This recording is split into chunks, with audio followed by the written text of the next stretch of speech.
ಮಂಗಳೂರಿನಲ್ಲಿ ಒಂದು ಜನಪ್ರಿಯ ಪ್ರಕೃತಿಧಾಮ ಇದೆ, ಆದ್ರೆ ಇತ್ತೀಚೆಗೆ ಅದು ತನ್ನ ಹೆಸರಿಗೆ ತದ್ವಿರುದ್ಧವಾದ ಕಾರಣಕ್ಕೆ ಸುದ್ದಿಯಲ್ಲಿದೆ.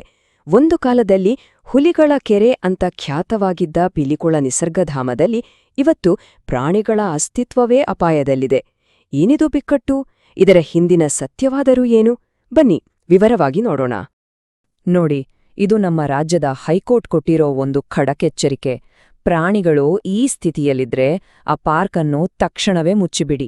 ಅಬ್ಬಾ, ಯೋಚ್ನೆ ಮಾಡಿ, ಇದು ಸುಮ್ನೆ ಹೇಳೋ ಮಾತಲ್ಲ, ಇದೊಂದು ರೀತಿ ತುರ್ತು ಪರಿಸ್ಥಿತಿಯ ಸೂಚನೆ. ಪಿಲಿಕುಳದ ಗೋಡೆಗಳ ಹಿಂದಿನ ಪ್ರಾಣಿಗಳ ಮೌನ ನೋವಿಗೆ ನ್ಯಾಯಾಲಯವೇ ಧನಿಯಾದಂತಿದೆ. ಹಾಗಿದ್ರೆ ಕರಾವಳಿ ಕರ್ನಾಟಕದ ಹೆಮ್ಮೆ ಆಗಿದ್ದ ಒಂದು ಜಾಗ ಮುಚ್ಚಿ ಹೋಗೋ ಹಂತಕ್ಕೆ ಹೇಗೆ ಬಂತು? ಪಿಲಿಕುಳದ ಈ ಸ್ಥಿತಿಗೆ ಕಾರಣ ಏನು? ಮೊದಲು ಇದರ ಹಿನ್ನೆಲೆ ಏನು ಅಂತ ಅರ್ಥ ಮಾಡ್ಕೊಳ್ಳೋಣ. ಪಿಲಿಕುಳ ಅಂದ್ರೆ ಸುಮ್ನೆ ಒಂದು ಟೂರಿಸ್ಟ್ ಸ್ಪಾಟ್ ಅಲ್ಲ. ಇದು ಸುಮಾರು 370 ಎಕರೆ ಜಾಗದಲ್ಲಿರೋ ಒಂದು ದೊಡ್ಡ ಪ್ರಾಜೆಕ್ಟ್. ಇಲ್ಲಿ 1,000ಕ್ಕೂ ಹೆಚ್ಚು ಪ್ರಾಣಿಗಳಿರೋ ಬಯಾಲಜಿಕಲ್ ಪಾರ್ಕ್ ಇದೆ. ಸ್ಥಳೀಯ ತುಳು ಭಾಷೆಯಲ್ಲಿ ಪಿಲಿಕುಳ ಅಂದ್ರೆ ಹುಲಿಗಳ ಕೆರೆ ಅಂತ ಅರ್ಥ. ಅಂದ್ರೆ ಇದರ ಮೂಲ ಉದ್ದೇಶವೇ ಪ್ರಾಣಿಗಳ ಸಂರಕ್ಷಣೆ ಮತ್ತು ಜನರಿಗೆ ತಿಳುವಳಿಕೆ ಕೊಡೋದು. ಆದ್ರೆ ವಿಪರ್ಯಾಸ ನೋಡಿ, ಹುಲಿಗಳ ಕೆರೆ ಅಂತ ಹೆಸರಿರೋ ಜಾಗದಲ್ಲೇ ಇವತ್ತು ಅಲ್ಲಿನ ಪ್ರಾಣಿಗಳಿಗೆ ರಕ್ಷಣೆ ಇಲ್ಲದಂತಾಗಿದೆ. ಸರಿ, ಈ ಎಲ್ಲ ಕಾನೂನು, ಹೋರಾಟ, ಕೇಸ್ ಇದೆಲ್ಲದರ ಮಧ್ಯೆ ಇರೋದು ಯಾರು? ಅಲ್ಲಿನ ಮೂಕಜೀವಿಗಳು. ಈ ಇಡೀ ಬಿಕ್ಕಟ್ಟು ಶುರುವಾಗಿದೆ ಅಲ್ಲಿನ ಕೆಲವು ಒಂಟಿ ಪಕ್ಷಿಗಳ ನೋವಿನ ಕಥೆಯಿಂದ. 12 ಇದೇನೋ ಬರೀ ಒಂದು ನಂಬರ್ ಅಂತ ಅನ್ಕೋಬೇಡಿ. ಇದು ಪಿಲಿಕುಳ ಮೃಗಾಲಯದಲ್ಲಿ ತಮ್ಮ ಸಂಗಾತಿ ಇಲ್ದೆ ಒಂಟಿಯಾಗಿ ಬದುಕ್ತಿರೋ ಪಕ್ಷಿ ಪ್ರಭೇದಗಳ ಸಂಖ್ಯೆ. ಹೌದು, ವನ್ಯಜೀವಿ ಕಾರ್ಯಕರ್ತರ ಪ್ರಕಾರ ಈ ರೀತಿ ಬಲವಂತದ ಒಂಟಿತನದಿಂದ ಆ ಪಕ್ಷಿಗಳು ತೀವ್ರ ಖಿನ್ನತೆಗೆ ಒಳಗಾಗುತ್ತವಂತೆ.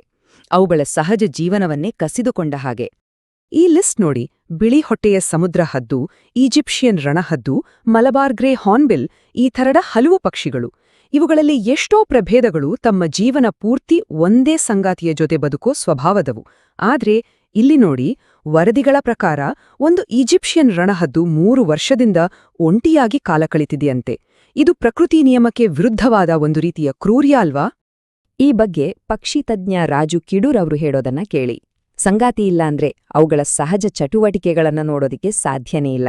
ಅವು ಜೀವನದಲ್ಲಿ ಸಂಗಾತಿಯನ್ನ ಬದಲಾಯಿಸಲ್ಲ. ಹಾಗಾಗಿ ಅವುಗಳಿಗೆ ಜೋಡಿ ಹುಡುಕೋದು ಸುಲಭವಲ್ಲ. ಅಂದ್ರೆ ಯೋಚನೆ ಮಾಡಿ, ಇದು ಬರೀ ಒಂಟಿತನದ ಪ್ರಶ್ನೆಯಲ್ಲ, ಅವುಗಳ ಮೂಲಭೂತ ಜೈವಿಕ ಅಗತ್ಯವನ್ನೇ ಕಸಿದುಕೊಂಡ ಹಾಗೆ. ಸಂಗಾತಿ ಇಲ್ಲದೆ ಅವು ಪಂಜರದಲ್ಲಿರೋ ಕೈದಿಗಳಷ್ಟೇ. ಇದೆಲ್ಲದಕ್ಕೂ ಒಂದು ನಿಯಮ ಇಲ್ವಾ ಅಂತ ಕೇಳಿದ್ರೆ ಖಂಡಿತ ಇದೆ. ಸೆಂಟ್ರಲ್ ಝೂ ಅಥಾರಿಟಿ ಅಂದ್ರೆ CZA ಗೈಡ್ಲೈನ್ಸ್ ತುಂಬಾ ಸ್ಪಷ್ಟವಾಗಿದೆ. ಯಾವುದೇ ಪ್ರಾಣಿಯನ್ನ 6 ತಿಂಗಳಿಗಿಂತ ಹೆಚ್ಚು ಕಾಲ ಸಂಗಾತಿ ಇಲ್ಲಡೆ ಇಡೋ ಹಾಗಿಲ್ಲ. ಆದ್ರೆ ಪಿಲಿಕುಳದಲ್ಲಿ ವರ್ಷಗಟ್ಲೆ ಇದು ನಡೀತಿದೆ. ಅಂದ್ರೆ ಇದು ನಿಯಮದ ನೇರ ಉಲ್ಲಂಘನೆ. ನಿಯಮಗಳೇನೋ ಇವೆ, ಆದ್ರೆ ಅದನ್ನ ಪಾಲ್ಸೋರ್ಯಾರೋ? ಸರಿ, ಸಮಸ್ಯೆ ಕೇವಲ ಪ್ರಾಣಿಗಳ ಒಂಟಿತನಕ್ಕೆ ಮಾತ್ರ ಸೀಮಿತವಾಗಿಲ್ಲ.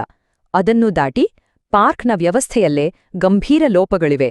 ಅಲ್ಲಿನ ಪರಿಸ್ಥಿತಿ ಎಷ್ಟು ಕೆಟ್ಟದಾಗಿದೆ ಅನ್ನೋದನ್ನು ನೋಡೋಣ. ಕೇವಲ ಒಂಟಿತನ ಮಾತ್ರ ಅಲ್ಲ, ಪ್ರಾಣಿಗಳು ಇರೋ ಜಾಗ ಕೂಡ ಸೇಫ್ ಆಗಿಲ್ಲ. ಕೋರ್ಟ್ಗೆ ಸಲ್ಲಿಸಿರೋ ದಾಖಲೆಗಳ ಪ್ರಕಾರ ಪ್ರಾಣಿಗಳನ್ನ ಇಟ್ಟಿರೋ ಪಂಜರಗಳೆಲ್ಲ ತುಕ್ಕು ಹಿಡಿದು ಅಲ್ಲಲ್ಲಿ ಮುರಿದು ಹೋಗಿವೆಯಂತೆ. ಇದು ಅಲ್ಲಿನ ಪ್ರಾಣಿಗಳಿಗೆ ಅಷ್ಟೇ ಅಲ್ಲ, ಕೆಲ್ಸ ಮಾಡೋ ಸಿಬ್ಬಂದಿಗೂ ತುಂಬಾನೇ ಅಪಾಯಕಾರಿ. ಅಷ್ಟೇ ಅಲ್ಲ, ಪ್ರಾಣಿಗಳಿಗೆ ಕುಡಿಯೋಕೆ ಕೊರೋ ನೀರು ಕೂಡ ಕಲುಷಿತವಾಗಿತ್ತಂತೆ. ಇದರಿಂದ ಅವುಗಳಿಗೆ ಅನಾರೋಗ್ಯ ಉಂಟಾಗಿದೆ ಅಂತ ಆರೋಪಿಸಲಾಗಿದೆ. ಶುದ್ಧ ಕುಡಿಯೋ ನೀರು ಅನ್ನೋದು ಒಂದು ಬೇಸಿಕ್ ಅವಶ್ಯಕತೆ ಅಲ್ವಾ? ಅದನ್ನು ಕೂಡ ಪೂರೈಸೋಕಾಗಿಲ್ಲ ಅಂದ್ರೆ ಹೇಗೆ? ಇದು ಬಹುಶಃ ಎಲ್ಲಕ್ಕಿಂತ ಶಾಕಿಂಗ್ ಆರೋಪ. ಒಂದು ಟಾಕ್ಸಿಕಾಲಜಿ ರಿಪೋರ್ಟ್ ಪ್ರಕಾರ ಸಸ್ಯಾಹಾರಿ ಪ್ರಾಣಿಗಳಿಗೆ ಕೊಡುತ್ತಿದ್ದ ಮೇವಿನಲ್ಲಿ ನೈಟ್ರೇಟ್ ಅಂಶ ಪತ್ತೆಯಾಗಿದೆ. ಈ ನೈಟ್ರೇಟ್ ಅನ್ನೋದು ಒಂದು ರೀತಿ ವಿಷ. ಇದು ಪ್ರಾಣಿಗಳ ರಕ್ತದಲ್ಲಿ ಆಕ್ಸಿಜನ್ ಸಾಗಿಸೋ ಕೆಪಾಸಿಟಿಯನ್ನೇ ಕಡಿಮೆ ಮಾಡುತ್ತೆ. ಇದರಿಂದ ಉಸಿರುಗಟ್ಟಿ ಸಾವು ಕೂಡ ಸಂಭವಿಸಬಹುದು. ಅಷ್ಟು ಡೇಂಜರಸ್ ಇದು. ಈ ಎಲ್ಲಾ ಸಮಸ್ಯೆಗಳು ಒಂದೇ ದಿನದಲ್ಲಿ ಶುರುವಾದದ್ದಲ್ಲ. ಈ ಟೈಮ್ಲೈನ್ ನೋಡಿ. ಮೇ 2025ರಲ್ಲಿ ಲೋಕಾಯುಕ್ತ ತನಿಖೆ ಶುರುವಾಗುತ್ತೆ. ಅಲ್ಲಿ ಆರ್ಥಿಕ ಮತ್ತು ಆಡಳಿತಾತ್ಮಕ ಅವ್ಯವಹಾರಗಳು ಬೆಳಕಿಗೆ ಬರುತ್ತೆ. ಡಿಸೆಂಬರ್ 1, 2025 ಬರೋವಷ್ಟರಲ್ಲಿ ಮೃಗಾಲಯದ ಲೈಸೆನ್ಸ್ ಎಕ್ಸ್ಪೈರ್ ಆಗುತ್ತೆ. ಫೆಬ್ರವರಿ 2026ರಲ್ಲಿ ಹೈಕೋರ್ಟ್ ಮೃಗಾಲಯ ಮುಚ್ಚಿ ಅಂತ ವಾರ್ನ್ ಮಾಡುತ್ತೆ. ಕೊನೆಗೆ ಮಾರ್ಚ್ನಲ್ಲಿ ಕೇಂದ್ರ ಸರ್ಕಾರವೇ ಮಧ್ಯಪ್ರವೇಶಿಸಿ ಈ ಕಳಪೆ ಸ್ಥಿತಿಯನ್ನ ನಾವು ಪರಿಶೀಲನೆ ಮಾಡ್ತೀವಿ ಅಂತ ಕೋರ್ಟ್ಗೆ ಹೇಳುತ್ತೆ. ಅಂದ್ರೆ ಇದು ವರ್ಷಗಳಿಂದ ನಡೀತಾ ಇರೋ ನಿರ್ಲಕ್ಷ್ಯದ ಸ್ಪಷ್ಟ ಚಿತ್ರಣ. ಸರಿ, ಇಷ್ಟೆಲ್ಲ ಗಂಭೀರ ಆರೋಪಗಳು ಕೇಳಿಬರ್ತವೆ. ಹಾಗಿದ್ರೆ ಇದಕ್ಕೆಲ್ಲ ಅಲ್ಲಿನ ಅಧಿಕಾರಿಗಳು ಏನ್ ಹೇಳ್ತಾರೆ? ಅವರ ಕಡೆಯ ವಾದವನ್ನು ನಾವು ಕೇಳ್ಬೇಕಲ್ವಾ? ಬನ್ನಿ ನೋಡೋಣ. ಇಲ್ನೋಡಿ, ಒಂದ್ ಕಡೆ ಆರೋಪಗಳು, ಇನ್ನೊಂದ್ ಕಡೆ ಅಧಿಕಾರಿಗಳ ಉತ್ತರ. ಪ್ರಾಣಿಗಳ ನಿರ್ಲಕ್ಷ್ಯ, ಸಂಗಾತಿಗಳ ಕೊರತೆ ಬಗ್ಗೆ ಕೇಳಿದ್ರೆ ಪ್ರಾಣಿ ವಿನಿಮಯ ಕಾರ್ಯಕ್ರಮಕ್ಕೆ ಸಿಜಿಎ ಅಪ್ರೂವಲ್ಗಾಗಿ ಕಾಯ್ತಿದೀವಿ ಅಂತಾರೆ. ಲೈಸೆನ್ಸ್ ಎಕ್ಸ್ಪೈರ್ ಆಗಿರೋ ಬಗ್ಗೆ ಕೇಳಿದ್ರೆ ರಿನ್ಯೂವಲ್ಗೆ ಅಪ್ಲಿಕೇಶನ್ ಹಾಕಿದೀವಿ, ಪ್ರೋಸೆಸ್ನಲ್ಲಿದೆ ಅಂತಾರೆ. ವ್ಯಾಪಕ ದುರಾಡಳಿತದ ಬಗ್ಗೆ ಪ್ರಶ್ನಿಸಿದ್ರೆ ಪಾರ್ಕ್ನ ಮ್ಯಾನೇಜ್ಮೆಂಟ್ ಅನ್ನ ಕರ್ನಾಟಕ ಝೂ ಅಥಾರಿಟಿಗೆ ವರ್ಗಾಯಿಸೋ ಪ್ರಪೋಸಲ್ ಇದೆ ಅಂತಾರೆ. ಅಂದ್ರೆ ಒಂದು ಕಡೆ ಗಂಭೀರ ಆರೋಪ, ಇನ್ನೊಂದ್ ಕಡೆ ಎಲ್ಲವೂ ಪ್ರಕ್ರಿಯೆಯಲ್ಲಿದೆ ಅನ್ನೋ ಉತ್ತರ. ಯಾವ್ದ್ ಸತ್ಯ? ಹಾಗಂತ ಆಡಳಿತ ಸುಮ್ಮನೆ ಕೂತಿಲ್ಲ. ತಮ್ಮ ಪ್ರಯತ್ನಗಳನ್ನ ಸಮರ್ಥಿಸ್ಕೊಳ್ಳೋಕೆ ಅವರು ಕೆಲವು ಉದಾಹರಣೆಗಳನ್ನ ಕೊಡ್ತಾರೆ. 1 ವರ್ಷದಿಂದ ಒಂಟಿಯಾಗಿದ್ದ ಒಂದು ಕರಡಿಗೆ ಸಂಗಾತಿಯನ್ನ ತರಲಾಗಿದೆ ಅಂತ ಹೇಳ್ತಾರೆ. ಅಷ್ಟೇ ಅಲ್ಲ, ಸುಮಾರು 2000 ಕಿಲೋಮೀಟರ್ ದೂರದಿಂದ 6 ವರ್ಷದ ಏಷಿಯಾಟಿಕ್ ಸಿಂಹವನ್ನ ತರಲಾಗಿದೆ ಅಂತಾರೆ. ಸೋಷಿಯಲ್ ಮೀಡಿಯಾದಲ್ಲಿ ಬರ್ತಿರೋ ಕೆಲವು ವರದಿಗಳು ಸುಳ್ಳು, ದಾರಿ ತಪ್ಸೋಕೆ ಮಾಡ್ತಿರೋದು ಅಂತ ಕೂಡ ಅವ್ರು ಹೇಳ್ತಿದ್ದಾರೆ. ಈ ಎಲ್ಲ ವಾದ ವಿವಾದಗಳ ಮಧ್ಯೆ ಆ ಪಾರ್ಕ್ನ ಭವಿಷ್ಯ, ಅಲ್ಲಿರೋ ಪ್ರಾಣಿಗಳ ಭವಿಷ್ಯ ಎಲ್ಲವೂ ಅತಂತ್ರ ಸ್ಥಿತಿಯಲ್ಲಿದೆ. ಮುಂದೇನು ಅನ್ನೋದೇ ದೊಡ್ಡ ಪ್ರಶ್ನೆ. 1200 ಸುಮಾರು 1200 ಪ್ರಾಣಿಗಳು, ಪಕ್ಷಿಗಳು, ಸರೀಸೃಪಗಳು, ಅವುಗಳ ಮುಂದಿನ ಜೀವನ ಏನು ಅನ್ನೋದು ಯಾರಿಗೂ ಗೊತ್ತಿಲ್ಲ. ಪ್ರತಿಯೊಂದು ಜೀವಿಯೂ ಆಡಳಿತದ ಮುಂದಿನ ನಿರ್ಧಾರಕ್ಕಾಗಿ ಕಾಯ್ತಾ ಇದೆ. ಅವುಗಳ ಬಗ್ಗೆ ಯೋಚಿಸೋರು ಯಾರು? ನೋಡಿ, ಪಿಲಿಕುಲದ ಭವಿಷ್ಯ ಈಗ ಕೆಲವು ನಿರ್ಣಾಯಕ ಪ್ರಶ್ನೆಗಳ ಮೇಲೆ ನಿಂತಿದೆ.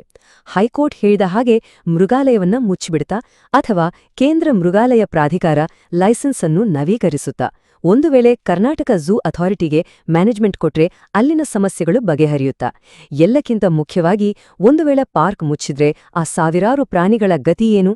ಪ್ರತಿಯೊಂದು ನಿರ್ಧಾರವೂ ಆ ಮೂಕ ಜೀವಿಗಳ ಬದುಕಿನ ಮೇಲೆ ಪರಿಣಾಮ ಬೀರುತ್ತೆ. ಕೊನೆಯದಾಗಿ ಒಂದು ಪ್ರಶ್ನೆ.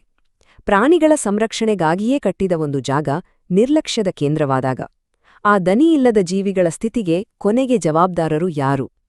ಇದು ಕೇವಲ ಪಿಲಿಕುಳದ ಕಥೆಯಲ್ಲ. ಸಂರಕ್ಷಣೆಯ ಹೆಸರಿನಲ್ಲಿ ನಡೆಯೋ ನಿರ್ಲಕ್ಷ್ಯದ ಬಗ್ಗೆ ನಾವು ಕೇಳಿಕೊಳ್ಳಬೇಕಾದ ಪ್ರಶ್ನೆ. ಈ ಪ್ರಶ್ನೆಯೊಂದಿಗೆ ಈ ವಿಷಯವನ್ನು ಚಿಂತನೆಗೆ ಬಿಡುತ್ತಿದ್ದೇನೆ. Looking for a snack that's both tasty and healthy? Captain Bites. Taste the premium crunch. ರುಚಿ ಮತ್ತು ಆರೋಗ್ಯ ಎರಡನ್ನೂ ಒಟ್ಟಿಗೆ ನೀಡುವ ವಿಶ್ವಾಸಾರ್ಹ brand captain bites. Tea time ಆಗಿರ್ಲಿ, ಆಫೀಸ್ ಬ್ರೇಕ್ ಆಗಿರ್ಲಿ, ಟ್ರಾವೆಲ್ ಸ್ನ್ಯಾಕ್ ಆಗಿರ್ಲಿ, ಕ್ಯಾಪ್ಟನ್ ಬೈಟ್ಸ್ ನಿಮ್ಮ ಪರಿಪೂರ್ಣ ಆರೋಗ್ಯಕರ ಸಂಗಾತಿ. ಈಗಲೇ ಆರ್ಡರ್ ಮಾಡಿ. ಆರ್ಡರ್ ಮಾಡಲು ಡಿಸ್ಕ್ರಿಪ್ಷನ್ನಲ್ಲಿ ನೀಡಿರುವ ಲಿಂಕ್ ಮೇಲೆ ಕ್ಲಿಕ್ ಮಾಡಿ.